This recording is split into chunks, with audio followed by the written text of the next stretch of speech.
లిస్ట్ను release చేసింది. 11 assembly స్థానాలకు 13 లోక్సభ స్థానాలకు అభ్యర్థులను ప్రకటించింది.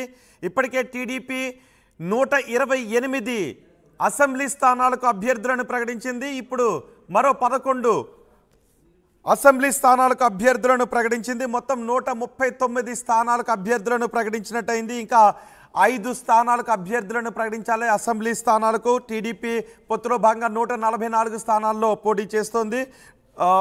ఇటు ఎంపీ స్థానాలు కూడా, లోక్సభ స్థానాలు కూడా 13 స్థానాలను ప్రకటించింది. 4 స్థానాలను పెండింగ్లో పెట్టింది.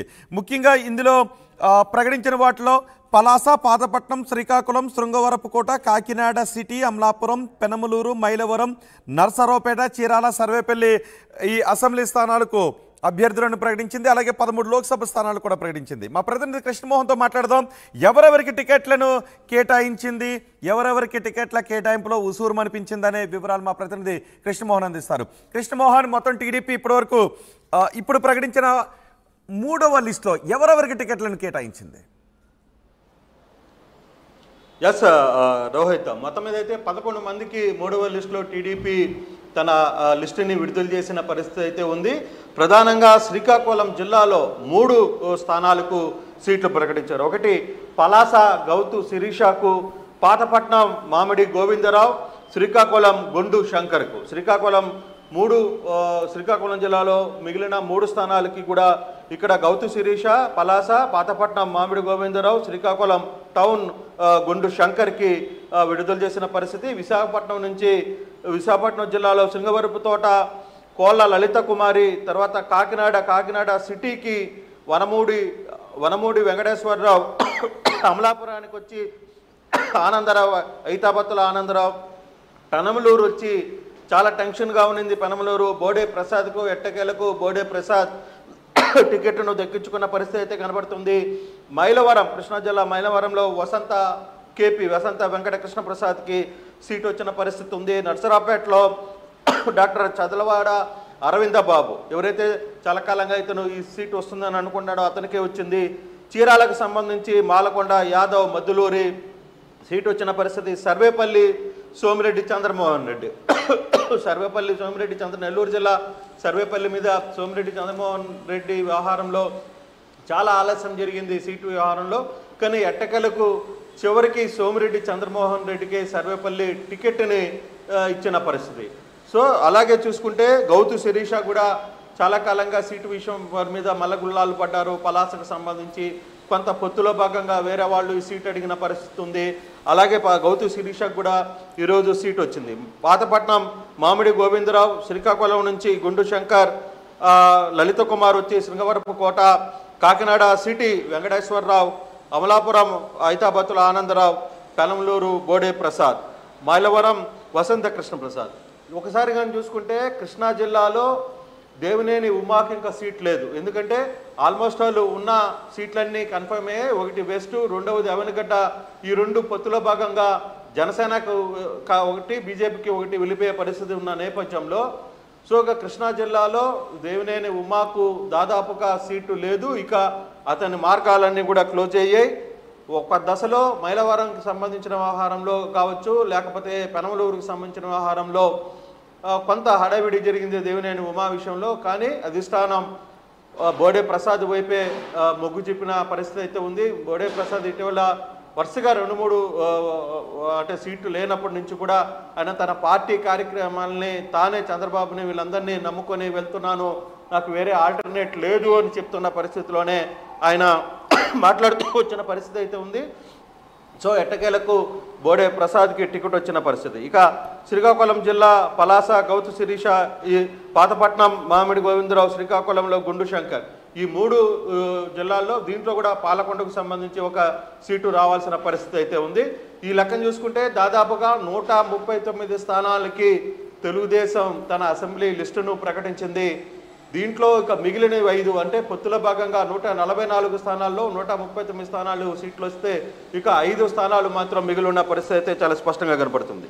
అలాగే ఎంపీల విషయంలో కూడా రోహిత్ ఎంపీల లిస్టు కూడా విడుదల చేసింది. దాదాపుగా 17 ఎంపీ స్థానాల నుంచి పోటీ చేస్తున్న తెలుగుదేశం ఇప్పటికీ 13 పేర్లు ఖరారు చేసిన పరిస్థితి అయితే ఉంది. శ్రీకాకుళం రామ్మోహన్ నాయుడు ఊహించిందే, విశాఖపట్నం భరత్ ఊహించిందే, అమలాపురం హరీష్ మాధూర్, గుంటి హరీష్ మాధూర్, ఏలూరు పుట్ట Mahesh Yadav, Vijayawada Kesineni Chinni, Guntur Pemmasani Chandrasekhar, Narasaraopet Lavu Srikrishnadevarayalu, Bapatla Krishnaprasad, Nellore Vemireddy Prabhakar Reddy, Chittoor Dugguluru Prasadarao, Kurnool Nagaraju, Panchalingala Nagaraju, Nandyal Byreddy Shabari, Hindupur BK Parthasarathi. So Hindupur seat BK Parthasarathi కేటాయించారు కాబట్టి హిందూపురం మొదటి నుంచి బీజేపీకి వస్తుంది అని ఆశపడ్డారు. సో దీంతో ఇప్పుడు బీజేపీకి ఆశావాహులు ఎవరైతే ఉన్నారో ఇద్దరు, ఒకరు పరిపూర్ణానంద స్వామి, మరోవైపు సత్యకుమార్ హిందూపురం సీట్ నుంచి బీజేపీ తరఫున ఆశించిన పరిస్థితి అయితే ఉంది. ఆ ఇద్దరికి కూడా గేట్లు మూసేసిన పరిస్థితి అయితే కనపడుతుంది. దీంతో హిందూపురం తెలుగుదేశంకే తన అభ్యర్థిని ప్రకటించిన పరిస్థితి కనపడుతుంది. పార్లమెంటులో కూడా ఇక 4 స్థానాలు ప్రకటించాల్సిన పరిస్థితి ఉంది. అసెంబ్లీలో ఇంకొక 5 స్థానాలని టీడీపీ ప్రకటించాల్సిన పరిస్థితి ఉంది పొత్తులో భాగంగా. సో 144 స్థానాలకు సంబంధించి 139 స్థానాలని, అసెంబ్లీ స్థానాలని టీడీపీ ప్రకటించింది.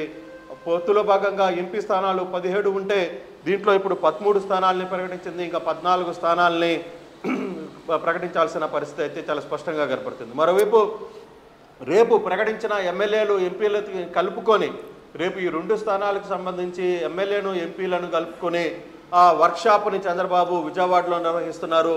ఆ టికెట్ అభ్యర్థులు ఎవరైతే టికెట్లు సాధించారో వాళ్ళందరితో కూడా రేపు ఎలక్షన్ హియరింగ్ ఎలా ఉంది, ఎలక్షన్ ఏ విధంగా చేయాలి, ఏ విధంగా ముందుకు పోవాలి అనే అంశం మీద ఒక చర్చ జరిగే పరిస్థితి 23వ తారీఖున విజయవాడలో జరుగుతుంది. రోహిత్, కానీ మిగిలిన 5 స్థానాలకు ఎప్పుడు ప్రకటించే అవకాశం ఉంది? 5 స్థానాల్లో అసెంబ్లీకి ప్రకటించాలి, 4 లోక్సభ స్థానాలకు ప్రకటించాలి. ఎప్పుడు ప్రకటించే అవకాశం ఉంది? అలాగే దేవినేని ఉమా పరిస్థితి ఏంటి? అంటే బేసిక్గా అంటే ఈ మిగిలిన స్థానాలకు సంబంధించి రేపు ఢిల్లీలో బీజేపీ కమిటీ కూర్చుంటుంది. ఇప్పటికే పురంధేశ్వరి ఢిల్లీలో 3 రోజులుగా ఉన్నారు. ఈరోజు జరగాల్సిన మీటింగ్ కూడా రేపటికి పోస్ట్ పోన్ అయింది కాబట్టి రేపు ఆ మీటింగ్లో బీజేపీ స్థానాలు ఏంటి, ఎక్కడెక్కడ పోటీ చేయాలని క్లారిటీ వచ్చిన తర్వాత మిగిలిన స్థానాల్ని చంద్రబాబు ప్రకటించే పరిస్థితి ఉంది. పవన్ కళ్యాణ్ 2 ఎంపీ స్థానాలు కాకినాడ తర్వాత మచిలీపట్నం, ఈ 2 సంబంధించి ఆయన తన కోటాలో క్లియర్గా ఉన్నాయి. సో రేపు సాయంత్రానికల్లా ఎంపీల మీద ఒక క్లారిటీ వచ్చే పరిస్థితి అయితే ఉంది. రేపు ఎటువంటి పరిస్థితుల్లో సాయంత్రానికి మీటింగ్ అవుతుంది, రేపు సాయంత్రానికల్లా మొత్తం క్లారిటీకి వస్తుంది అనేది మనకున్న సమాచారం. ఇక అసెంబ్లీ స్థానాలకు సంబంధించి కూడా పొత్తులో కొన్ని స్థానాలు వీళ్ళు అడుగుతున్నారు కాబట్టి మరోవైపు పవన్ కళ్యాణ్కి సంబంధించిన సీట్లు కూడా కొంత గట్టిగా పట్టుబడుతున్న నేపథ్యంలో కొంత ఈ బీజేపీది క్లియర్ అయితే పవన్ కళ్యాణ్ది తర్వాత మిగిలిన 5 స్థానాల మీద తెలుగుదేశానికి కూడా ఒక క్లారిటీ వచ్చే పరిస్థితి ఉంది. ఎటువంటి పరిస్థితుల్లో రేపు సాయంత్రానికి ఓవరాల్గా దీనికి సంబంధించిన వ్యవహారం అంతా కూడా ఒక క్లారిటీ వచ్చే పరిస్థితి అయితే ఉంది. ఇక నెక్స్ట్ మీరు అడిగినట్టు దేవినేని ఉమా, కృష్ణా జిల్లాలో దేవినేని ఉమా సంగతిలో ఆల్మోస్ట్ అన్ని సీట్లు టీడీపీ ప్రకటించింది. పొత్తులో భాగంగా 2 సీట్లు అవనిగడ్డ, రెండవది వెస్ట్. ఈ 2 సీట్లకి ఒకటి బీజేపీ గట్టిగా పట్టుబడుతుంది, అవనిగడ్డ జనసేన అడుగుతున్నారు. సో వెస్ట్లో కూడా జనసేన అడుగుతుంది కాబట్టి ఈ 2 సీట్లలో కూడా 2 వేరే పార్టీకి వెళ్ళిపోయినాయి కాబట్టి పొత్తులో భాగంగా సో దేవినేని ఉమాకి సీటు ఈసారి లేనట్టుగానే ఉంది. అయితే ఉమా ఎట్లా రియాక్ట్ అవుతారు, ఉమా ఇప్పుడు పరిస్థితి ఏంటి, ఉమాని పార్టీ ఏ విధంగా ఉపయోగించుకోబోతుంది, ఆయన పార్టీ కార్యక్రమాలని పార్టీ యాక్టివిటీగా అతన్ని ఉపయోగిస్తారా, రేపు స్టార్ క్యాంపెయినర్గా ఉమాని వాడుకోబోతున్నారా అనే అంశాన్ని ఈరోజు మధ్యాహ్నం చంద్రబాబు నెల్లూరు రాపూర్ మండలం పెంచలకోన దగ్గరికి గుడికి వెళ్ళి సాయంత్రం 6 గంటలకి విజయవాడకి చేరుకునే పరిస్థితి ఉంటుంది. సో చంద్రబాబు వచ్చిన తర్వాత కొంత ఈవినింగ్ షెడ్యూల్ తెలిసే పరిస్థితి అవుతుంది. ఏ నాయకులు ఎవరు ఎలా రియాక్ట్ అవుతున్నారు, ఎవరిని పిలవబోతున్నారు, ఎవరితో ఏం మాట్లాడతారు అనే అంశాలు ఒక చర్చకు వచ్చే పరిస్థితి అయితే కనబడుతుంది. క్లారిటీ కూడా వచ్చే పరిస్థితి కనబడుతుంది. రోహిత్, రాడి కృష్ణమోహన్ టీడీపీ 3rd లిస్ట్ను రిలీజ్ చేసింది. 11 అసెంబ్లీ స్థానాలకు 13 లోక్సభ స్థానాలకు అభ్యర్థులను ప్రకటించింది. ఎవరెవరిని ఎక్కడెక్కడ స్థానాలు కేటాయించిందనే వివరాలు కూడా నేను మీకు అందించబోతున్నాను. శ్రీకాకుళం జిల్లాకు సంబంధించి 3 అసెంబ్లీ స్థానాలకు ఈ లిస్టులో పేర్లను ప్రకటించారు.